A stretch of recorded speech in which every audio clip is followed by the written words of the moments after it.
Price lord. ಹೇಗಿದ್ದೀರಾ ಎಲ್ಲರೂ? ನಾನು ನೆನೆಸ್ತೇನೆ ಎಲ್ಲರೂ ಚೆನ್ನಾಗಿದ್ದೀರಾ, ಸಂತೋಷವಾಗಿದ್ದೀರಾ. ಯಾಕೆಂದರೆ ಕ್ರಿಸ್ತನಲ್ಲಿ ನಾವು ಯಾವಾಗಲೂ ಸಂತೋಷವಾಗಿದ್ದೇವೆ. ಆಮೇನ್. ದೇವರ ವಾಕ್ಯ ನಮಗೆ ಹೇಳ್ತದೆ, ಕ್ರಿಸ್ತನಲ್ಲಿ ಸಂತೋಷಿಸಿರಿ, ಯಾವಾಗಲೂ ಸಂತೋಷಿಸಿರಿ. ತಿರುಗಿ ಹೇಳುತ್ತೇನೆ, ಯಾವಾಗಲೂ ಸಂತೋಷಿಸಿರಿ. ಹೌದು ಪ್ರಿಯರೇ, ದೇವರು ನಮ್ಮೆಲ್ಲ ಚಿಂತೆಯನ್ನು ಆತನ ಮಾಡ್ತಾನೆ. ನಮಗೋಸ್ಕರ ಬೇಕಾದ ಎಲ್ಲ ವಿಚಾರ, ಎಲ್ಲ ಜವಾಬ್ದಾರಿ ಆತನ ತಗೊಳ್ಳೋ ಕಾರಣ ನಾವು ಚಿಂತೆ ಮಾಡುವಂಥ ಅವಶ್ಯಕತೆ ಇಲ್ಲ. ನಮ್ಮ ದೇವರು ನಮಗೋಸ್ಕರ ಚಿಂತೆ ಮಾಡ್ತಾನೆ. ನಮ್ಮ ಕೆಲಸ ದೇವರಲ್ಲಿ ಆನಂದ ಪಡೋದು, ಸಂತೋಷ ಪಡೋದು. Amen. So be happy and be joyful because the lord is there to care for you. He is there to take care of all your needs. Amen. ಏನಾದರೂ ಸಮಸ್ಯೆ ಇದ್ದರೂ ಕೂಡ ದೇವ್ರ ಮೇಲೆ ಹಾಕಿಬಿಡ್ರಿ.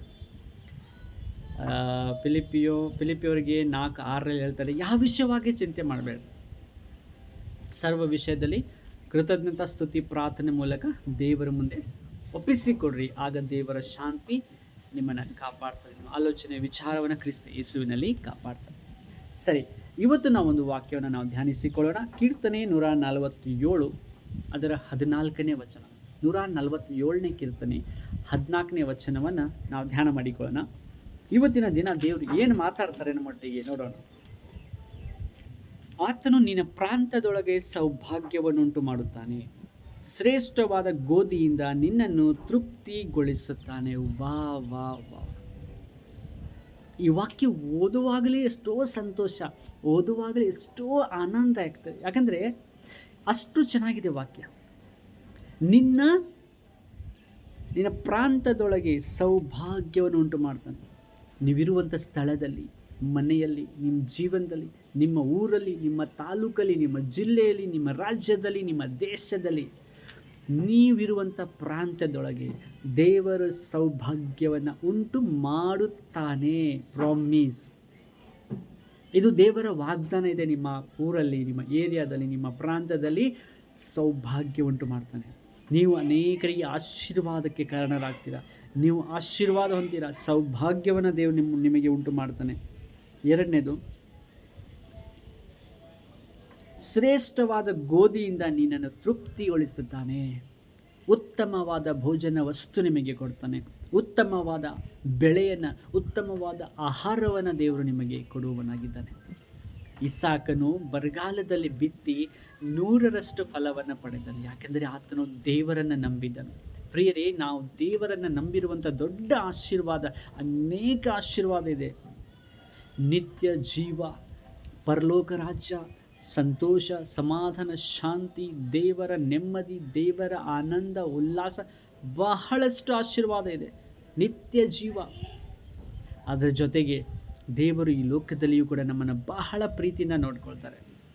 ನಮಗೆ ಸೌಭಾಗ್ಯವನ್ನು ಉಂಟು ಮಾಡ್ತಾನೆ. ಎರಡನೇದಾಗಿ ನಮಗೆ ಉತ್ತಮವಾದ ಊಟವನ್ನು ಕೊಡ್ತಾನೆ. ದೇವರು ಹೇಳ್ತಾರೆ, ಉತ್ತಮವಾದ ಶ್ರೇಷ್ಠವಾದ ಗೋಧಿಯಿಂದ ನಿನ್ನನ್ನು ತೃಪ್ತಿಗೊಳಿಸುತ್ತಾನೆ. ಅಂದರೆ ಉತ್ತಮವಾದ ಭೋಜನ ಪದಾರ್ಥಗಳಿಂದ ನಮ್ಮನ್ನು ತೃಪ್ತಿಪಡಿಸುತ್ತಾನೆ. ನಮಗೆ ಯಾವ ಕೊರತೆ ಆಗದಂತೆ, ಯಾವ ಸಮಸ್ಯೆ ಆಗದಂತೆ, ಯಾವ ವಿಷಯದಲ್ಲಿ ನಮಗೆ ಕಡಿಮೆ ಆಗದಂತೆ ದೇವರು ನಮ್ಮನ್ನು ಒದಗಿಸುವವನಾಗಿದ್ದಾನೆ. ಆಮೇಲೆ ಹೇಳ್ತೀರಾ, ಆತನನ್ನು ಪ್ರೀತಿಸುವವರ ಬಗ್ಗೆ ಆತನು ಬಹಳ ಕಾಳಜಿ ತಗೊಳ್ತಾನೆ. ಪ್ರಿಯರೇ, ನಾವು ಪಾಪಿಗಳಾಗಿರುವಾಗಲೇ ಕ್ರಿಸ್ತ ಯೇಸು ನಮಗೋಸ್ಕರ ಸತ್ತನು. ಈಗ ನಾವು ಆತನನ್ನು ನಂಬಿ ನಾವು ಆತನ ಮಕ್ಕಳಾಗಿರುವಾಗ ಇನ್ನು ಎಷ್ಟು ನಮ್ಮನ್ನು ದೇವರು ಪ್ರೀತಿ ಮಾಡಬೇಕು. ಹಲ್ಲೆಲೂಯಾ.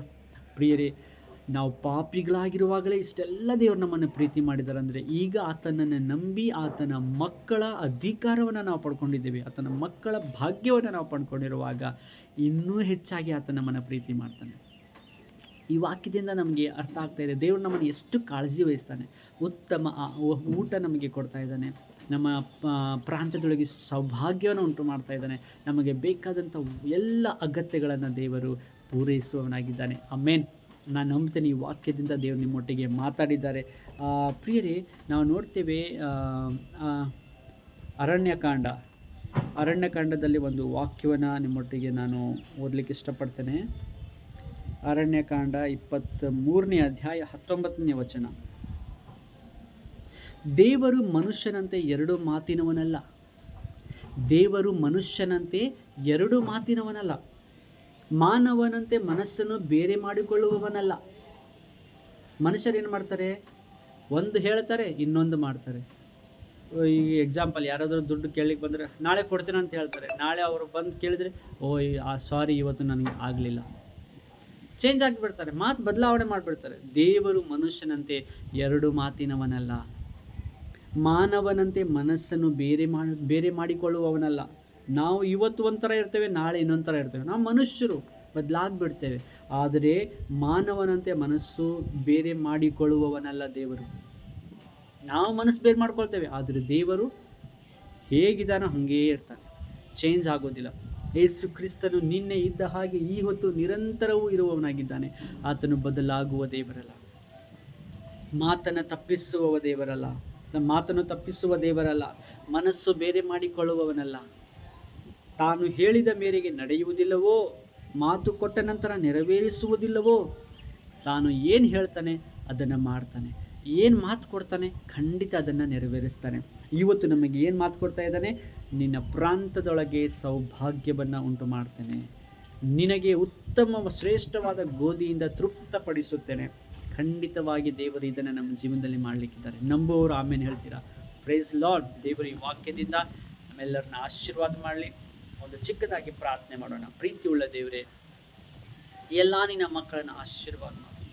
ಇವರ ಮೇಲೆ ನಿನ್ನ ಕೃಪೆ ಇರಲಿ. ಆಶೀರ್ವದಿಸು ಕರ್ತನೆ. ಇವರು ಮಾಡಿದಂಥ ಮಾಡುವ ಒಂದೊಂದು ಕೆಲಸದಲ್ಲಿ ಜಯ ಕೊಡಿಸಪ್ಪ.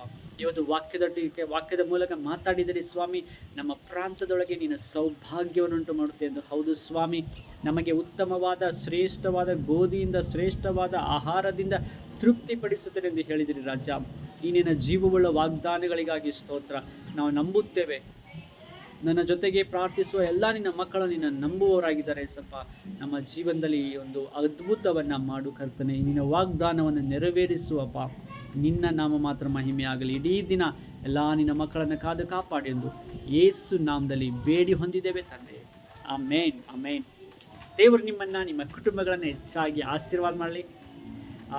ಒಂದು ಸೂಚನೆ ಅಂದರೆ, ನಾವು ಲೈವ್ ಪ್ರಾರ್ಥನೆಯಲ್ಲಿ ಕೂಡ ಬರ್ತಾ ಇದ್ದೇವೆ. ನಾವು ಲೈವ್ ಪ್ರಾರ್ಥನೆಗೆ ಬರುವಾಗ ನೀವು ಕೂಡ ನಮ್ಮ ಜೊತೆಗೆ ಜಾಯ್ನ್ ಆಗ್ಬೋದು. ನೀವು ಹೊಸಬರು ಇರೋದಾದರೆ ದಯವಿಟ್ಟು ಈ ಚಾನಲನ್ನು ಸಬ್ಸ್ಕ್ರೈಬ್ ಮಾಡ್ಕೊಳ್ಳಿ, ಬೆಲ್ ಐಕನ್ ಪ್ರೆಸ್ ಮಾಡ್ಕೊಳ್ಳಿ. ಯಾಕೆಂದರೆ ನಿಮಗೆ ಲೈವ್ ನೋಟಿಫಿಕೇಷನ್ ಬರುತ್ತೆ. ನಾವು ಲೈವ್ ಬರುವಾಗೆಲ್ಲ, ವಿಡಿಯೋ ಹಾಕುವಾಗೆಲ್ಲ ನಿಮಗೆ ಲೈವ್ ನೋಟಿಫಿಕೇಷನ್ ಬರುತ್ತೆ, ವಿಡಿಯೋ ನೋಟಿಫಿಕೇಷನ್ ಬರುತ್ತೆ. ನೀವು ಅದನ್ನು ನೋಡ್ಬೋದು.